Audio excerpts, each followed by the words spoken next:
মানুষ বড়ই স্বার্থপর রে, বড়ই স্বার্থপর। বুকের মাঝে জায়গা দিলে যতন কইরা ভাঙ্গে রে অন্তর।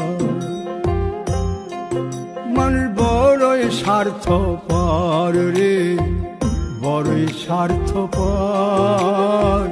বুকের মাঝে জায়গা দিলে যতন কইরা ভাঙ্গে রে অন্তর। অচিনা এক জংলা পাখি যতন কইরা বুকে রাখছি, বুকের পাজর ভাঙ্গা সে যে সাজায় অন্যের ঘর রে, সাজায় অন্যের ঘর। মানুষ বড়ই স্বার্থপর রে, বড়ই স্বার্থ।